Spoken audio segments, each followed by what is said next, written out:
Welcome back, everyone. Ready for another deep dive? Let's do it. All right, so this time we're heading to Indonesia, specifically the Borobudur Temple in Java.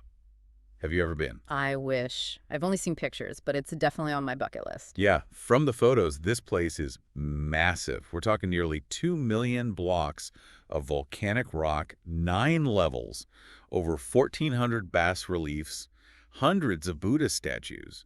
It's mind-boggling. It really is. And what's even more amazing is that we don't really know why it was built.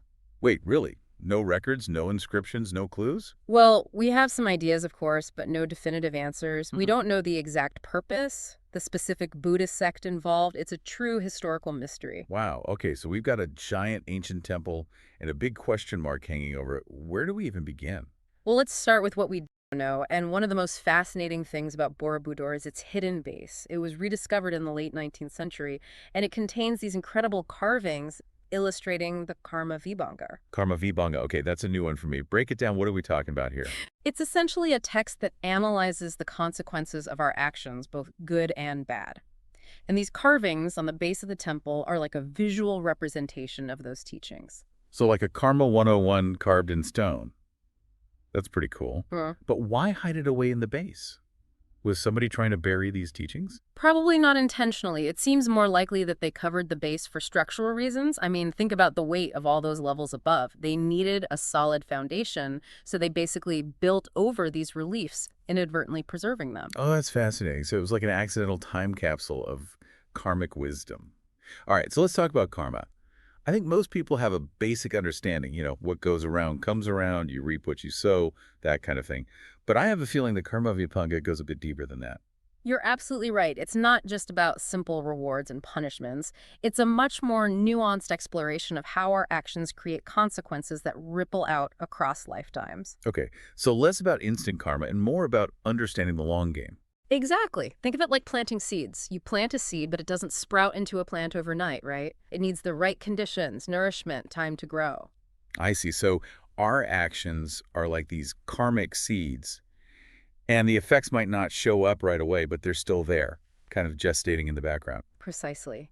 And the Karmavibhanga, through these carvings, shows us the potential outcomes of different actions, kind of like a visual map of karmic cause and effect. That makes sense, and I'm starting to get a sense of why they carved all of this into the base of a temple. It's like they were building the idea of karma into the very foundation of this spiritual space. So how do these carvings actually depict these concepts? I mean, what kind of scenes are we talking about?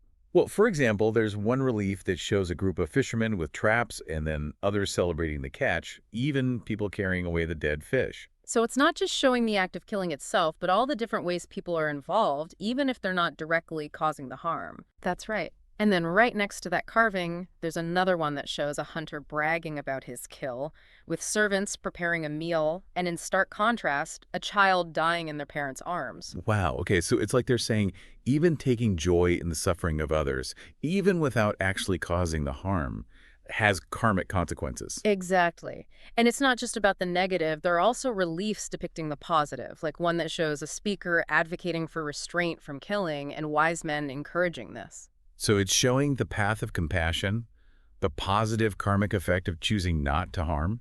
Precisely. The carvings aren't just showing us what happens, they're highlighting the different paths we can choose and the potential outcomes. So it's almost like a choose your own adventure, but for your soul. I love that. But what about other aspects of life? Do the reliefs address things like physical appearance, for instance? They do. There's one that depicts people fighting and mocking others who are physically unattractive, and the inscription on that panel literally translates to ugly in Sanskrit. So they're suggesting that fostering anger and engaging in that kind of derision creates this inner ugliness that manifests externally. Precisely. And as a contrast, there's another relief showing wise men teaching and people listening attentively, and a couple surrounded by servants suggesting prosperity and well-being. So seeking knowledge, surrounding yourself with wisdom, that can lead to a kind of inner and outer beauty. Exactly. It's not just about avoiding negative actions. It's also about cultivating those positive qualities. Makes sense. It's like our inner world is reflected in our outer appearance. Okay, so we've got killing, compassion, beauty, wisdom. What about wealth and poverty? Does the Karma Vipanga touch on those? Oh, absolutely. There's one panel showing people stealing and others encouraging the act, and the result is poverty and destroyed crops. Interesting. So they're showing that actions like sealing have consequences that go beyond just personal gain or loss. They impact the whole community. Exactly. It's all interconnected. And on the flip side, there are reliefs depicting generosity, like giving to those in need or supporting spiritual practitioners, and those are linked to prosperity and abundance. So it's like they're saying the way we interact with wealth and resources, whether we hoard or share, has karmic consequences. Precisely. And this gets to the heart of what makes the Karmavibhanga so fascinating. It's not just about listing good deeds and bad deeds, it's about understanding the deeper principles at play, the web of cause and effect that connects all of our actions. I'm starting to see why this is more than just Karma 101. It's really a deep dive into the complexities of how our choices shape our experience. But with all this talk about consequences, it can feel a bit heavy. What about when we mess up? Are we just doomed to suffer for our mistakes? Well, that's where things get even more interesting. While the Karmavibhanga certainly emphasizes the weight of our actions, it also offers a path to purification, a way to kind of clean up our karmic mess. Okay, tell me more about that. I'm all ears. We'll dive into the specifics of karmic purification in the next part of our deep dive. But for now, just know that it's not a hopeless situation. Even if we've created negative karma in the past, there are ways to shift that energy, to start generating positive karma and move towards a more beneficial future. I like the sound of that. You know, it's amazing how the Karmavibhanga shows us that the consequences of our actions, they don't always show up right away. Yeah, like we were talking about before, it's not like you get zapped the second you do something wrong. So how do we even know what kind of seeds we're planting, karmically speaking, if we don't always see the immediate results? That's where the idea of intention comes in. It's not just about the physical act itself, it's about the mental state behind it. The thought, the motivation, all of that plays a role. Right, so two people could do the same thing, say, donate to charity.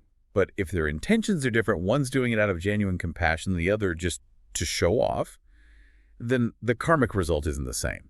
Exactly. The Karmavibhanga really highlights that. Wholesome actions combined with wholesome intentions, that's like planting seeds that will blossom into happiness, favorable rebirths, all that good stuff. But unwholesome actions driven by those not-so-good intentions, well, that's planting seeds that are more likely to lead to suffering down the line. It's like there's this built-in moral compass to reality itself. It's not just about following rules, it's about cultivating a mind that naturally leans towards goodness. I love that. And that brings us to mental formations, which is a big idea in Buddhist psychology. Okay, break that down for me. What are mental formations? So imagine your mind is like a garden, right? The thoughts and emotions you cultivate are like the seeds. Wholesome thoughts, kindness, generosity, those are like seeds that grow into beautiful flowers. I like that analogy. Makes it very visual. Right. But then you have unwholesome thoughts, greed, anger, those are like seeds that sprout into weeds. Okay, so we want to be planting flowers, not weeds. Mm. But in real life, those weeds can pop up pretty easily. Absolutely. And the Karmavibhanga specifically calls out greed, hatred, and delusion as the three unwholesome roots. They're like the big bad weeds that can really take over the garden if you're not careful. Greed, hatred, delusion. Those are some potent weeds. Give me a little more on those. Help me identify them in my own mind, maybe. Well, greed, that's that constant craving for more, never satisfied. Hatred, that's that aversion, that ill will towards others. And delusion, that's a kind of fundamental ignorance of how things really are. Okay, yeah, I can see how those can lead us down the wrong path, karmically speaking. Mm-hmm. But what's the solution? If I notice those weeds popping up, what do I do? The good news is there are also wholesome mental factors. Generosity, loving kindness, wisdom, those act like potent antidotes. They're like planting flowers that naturally choke out those nasty weeds. So it's not enough to just try to avoid the negative. We need to actively cultivate the positive. Exactly. The Karmavibhanga suggests that by nurturing these wholesome mental states, we can actually shift our karmic trajectory in a positive direction.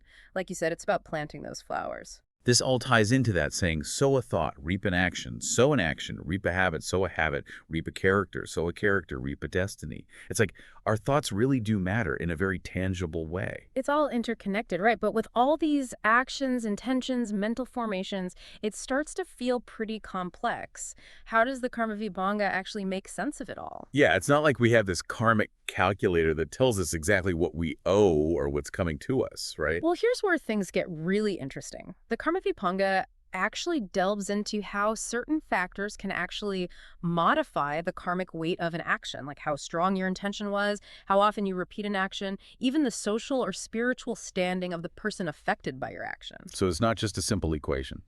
Context matters. Absolutely. The Karmavibhanga is very nuanced. For instance, it says that harming an enlightened being, someone who's dedicated their life to spiritual development, would create far heavier negative karma than, say, harming an animal. Makes sense. The stakes are higher when you're dealing with someone who's, I don't know, further along on their spiritual journey. Right. But with all this talk about karmic weight, negative karma, it can start to feel a bit overwhelming. What if we've already made some, let's say, not so great choices? Is there anything we can do about that? Yeah, it's like, what if my karmic baggage is already pretty full? Well, the good news is the Karmavibhanga offers a path to purification. Even though we might carry the weight of past actions, it's never too late to change course. Thank goodness. So we're not just doomed to suffer endlessly for our past mistakes. Not at all. The text outlines specific practices that can help to weaken the hold of negative karma. One powerful practice is confession and repentance. Like acknowledging and feeling genuine remorse for those not-so-great choices. Exactly. Owning your mistakes, making a conscious effort to change your behavior. Interesting. It reminds me of confession in the Catholic tradition. Yeah, there are definitely parallels. But it's not just about confessing. The Karmavibhanga also emphasizes cultivating positive qualities like generosity, loving kindness, meditation. Those practices generate a kind of positive karmic energy that can counterbalance the negative karma we've accumulated. It's like building up a karmic savings account. The more positive energy we deposit, the more we have to draw on when we need it. I love that analogy, and that's what the Karmavibhanga is all about. It's a roadmap for navigating the terrain of karma, not just to avoid negative consequences, but to actively cultivate a more positive future. It's about understanding cause and effect and making choices that lead us towards greater happiness, freedom, even enlightenment. Exactly. It's about taking responsibility for our actions, but also recognizing that we have the power to change. But so far we've been focusing on individual karma. What about that shared karma, the karma of a family, a community, a whole nation even? That's a great point. We're not just isolated individuals, right? We're all connected. So how does this idea of collective karma fit into the picture? All right, so we've been talking about individual karma, how our actions create these ripples that affect our future. But if we zoom out a bit, what about collective karma? The karma of a group, a family, even a whole nation.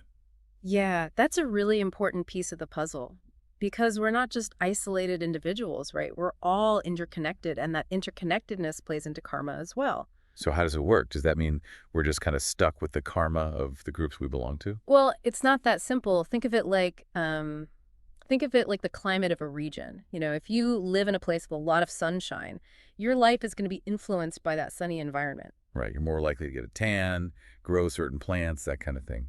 Exactly. And in a similar way, the karmic atmosphere of a family, a community, a nation, it can have an impact on everyone within that group. Like, a family might have a history of generosity, and that creates a certain karmic energy that benefits everyone in the family. Or, on the flip side, maybe there's a pattern of conflict that seems to repeat itself generation after generation. Exactly. It's like a shared karmic inheritance, you could say. Yeah. But it's not about absolving individuals of responsibility. We still have the power to make our own choices, to create our own karma, even within that shared context. So it's like we're all swimming in this sea of collective karma, but we can still choose which direction to swim in. That's a great way to put it.